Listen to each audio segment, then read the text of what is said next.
IKEA, a company with over $40 billion in annual revenue, doesn't name its products with focus groups or algorithms. Instead, the founder, Ingvar Kamprad, started naming furniture after Swedish towns, kitchen items after grammatical terms, and textiles after wildflowers because he was dyslexic and found product numbers impossible to remember. This wasn't some marketing genius move, but a quirk that became a core part of their brand. But what if this quirky naming convention, which seems so random, is actually a multi-billion-dollar psychological hack? What if giving a bookcase the name Billy or a desk the name Linman makes you connect with it on a deeper, more emotional level, making you more likely to buy and even assemble it yourself? We're going to dive into how this accidental strategy built a global empire that still dominates in 2026. And stick with me, because the last part of this is the counterintuitive twist almost everyone gets wrong when trying to replicate this kind of success. One of the most valuable assets IKEA owns isn't a factory or a piece of land. It's a spreadsheet with 12,000 made-up words. We're talking about names like Billy, Calyx, and Malm. These aren't just quirky labels. They're a deeply intentional strategy that's built a global empire and fundamentally reshaped how we think about furniture.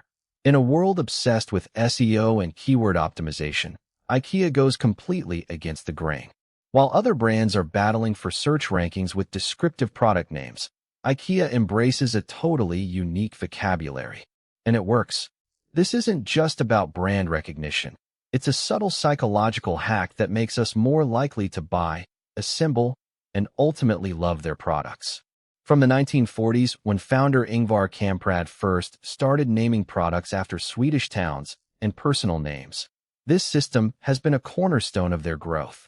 Today, in 2026, as every other brand races to personalize and algorithmically optimize, IKEA's steadfast commitment to its naming system offers some surprising lessons for any business trying to build a lasting brand.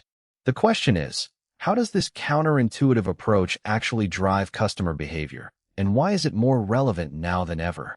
But what if this quirky naming convention wasn't just a marketing ploy, but born from a deep personal struggle? In the 1940s and 50s, IKEA's founder, Ingvar Kamprad, faced a significant challenge: severe dyslexia. He found it incredibly difficult to remember the numeric product codes prevalent at the time.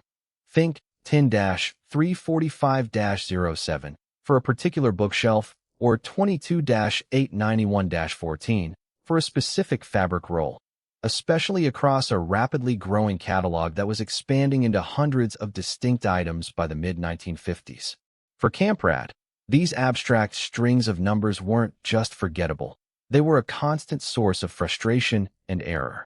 He realized the internal system of identification was critical, not just for him, but for his entire staff. Numerical codes led to costly mistakes in ordering, inventory management, and even customer service. Imagine trying to explain to a customer that their missing clip-in sofa was incorrectly logged as 303.456.789, not 303.456.788, creating delays and confusion. Kamprad needed a system that was intuitive, error-free, and inherently human. His solution wasn't to build a better database, but to create a foundational shift. Instead of an abstract code, he sought a system based on something inherently memorable: names. He started by using names familiar to him, like the tranquil Swedish towns and glistening lakes of his childhood in Småland, even common Swedish surnames such as Carlson or Ekman. This simple, personal workaround became the bedrock of IKEA's global product lexicon. It wasn't about clever marketing at first. It was about sheer operational necessity and Kamprad's profound need for a system he, and everyone else, could easily grasp. This decision didn't just solve an internal problem. It laid the groundwork for the hidden Scandinavian map on your shopping list, making Malm and Billy household names. Did you know that your IKEA shopping list is actually a hidden map of Scandinavia? What started as a workaround for Ingvar Kamprad's dyslexia evolved into a surprisingly sophisticated internal categorization system that's still in use today. IKEA's product names aren't just random Swedish words. They follow a specific, almost cartographic logic. Sofas, coffee tables, and bookshelves, like the ubiquitous Klippen sofa or the Malm series, are consistently named after Swedish place names. Venture into the bedroom section, and you'll find beds, wardrobes, and hall furniture often bearing Norwegian place names. Dining tables and chairs. Those typically draw from Finnish geography. This isn't just charming, it's brilliant. For IKEA staff, a quick glance at a product name offers immediate insight into its category. If a customer asks for something named after a Norwegian town, an employee instantly knows they're likely looking for a bed or wardrobe, streamlining inventory management and customer service. It's an elegant, almost invisible layer of metadata embedded right into the product's identity. The famous Billy bookcase, for example, is a slight deviation named not after a town, but after an employee, Billy Lichtgren, who suggested the concept. Even here, though, it maintains that human-centric, memorable quality. This systematic approach, born from a personal challenge, demonstrates how a constraint can become a strategic advantage, transforming a simple product identifier into a powerful organizational tool. But beyond internal logic, why does this quirky naming system resonate so deeply with us as consumers? But why exactly does your brain prefer a Billy bookshelf over something like BS 273? The answer lies in how our minds are wired to process information, and it's a huge reason IKEA became a global phenomenon.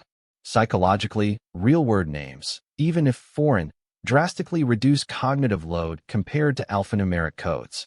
Try remembering 10-345-07 for a moment versus Billy. Our brains are built for narrative and association, not random strings of numbers and letters. Dr. Art Markman, a cognitive psychologist at the University of Texas at Austin, noted that names give an object a personality, making it easier to recall and discuss. It's why saying, "I bought a Klippen sofa," is infinitely more memorable and shareable than "I bought product code 789B. This stickiness factor is critical. IKEA's unique naming scheme creates a sense of personality, making products feel less like sterile commodities and more like part of a story. While the names are Scandinavian, they often strike non-speakers as foreign but not unpronounceable, crafting a distinct brand identity without the headache of direct translation. Imagine the marketing complexities and potential errors if IKEA had to localize thousands of numeric codes across 60-plus countries and hundreds of stores. Instead, a Malm dresser is a Malm dresser everywhere, facilitating global word-of-mouth marketing and massively simplifying logistics. It's a universal identifier that sidesteps the Tower of Babel problem entirely.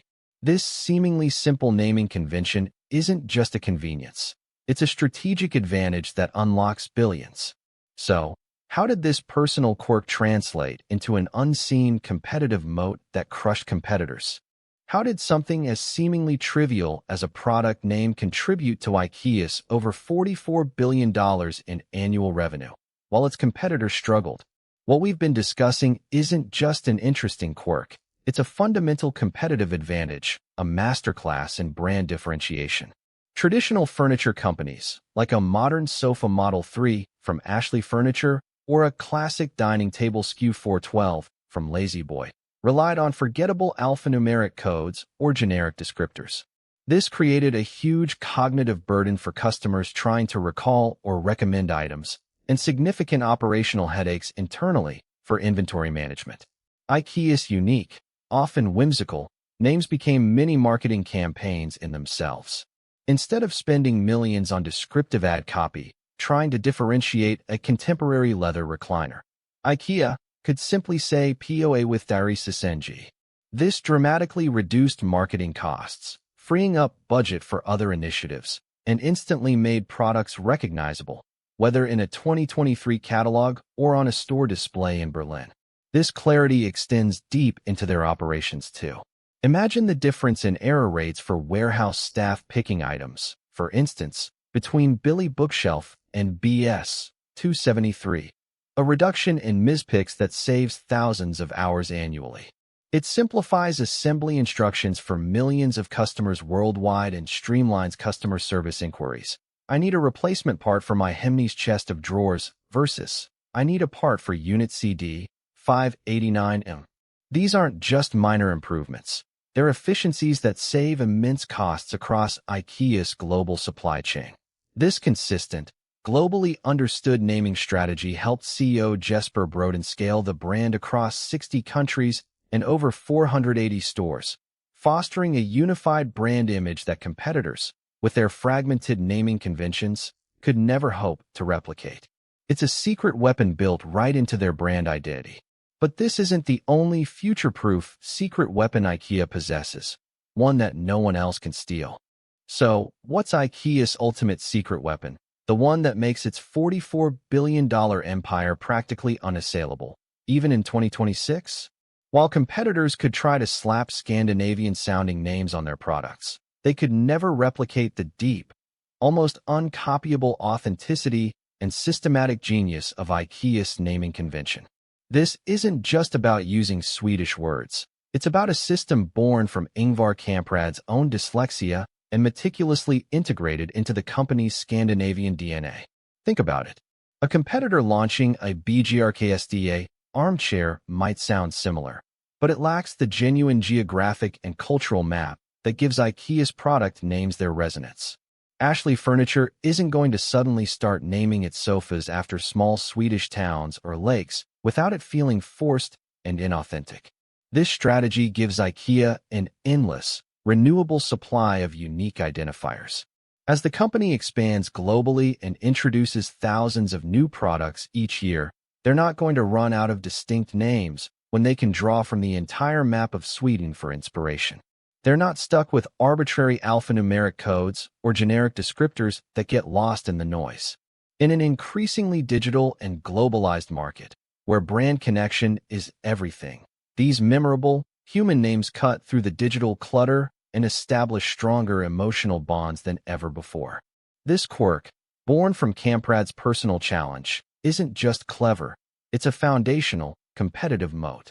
It's so deeply embedded in IKEA's brand identity, so authentic to its origins, that it becomes impossible for any competitor to reverse engineer or replicate.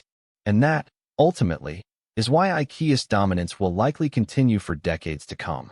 So, what we've really seen today isn't just a clever marketing trick or a branding anomaly. IKEA's naming strategy, born from Ingvar Kamprad's dyslexia, evolved into a foundational, almost organic pillar of its global empire. It's a systemic advantage that competitors struggle to replicate because it's not a superficial layer.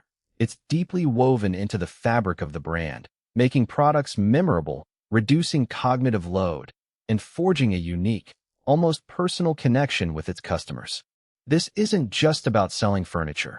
It's about making billions by understanding fundamental human psychology and integrating it into every product interaction. Have you ever found yourself remembering a Billy bookshelf much more easily than an item number from another brand? Drop your own IKEA stories or naming insights in the comments below. For more deep dives into the strategies behind trillion-dollar companies and the often overlooked competitive advantages that secure their future, make sure to subscribe. If you found this breakdown insightful, then my analysis of how Amazon uses psychological pricing to dominate e-commerce is exactly what you should watch next.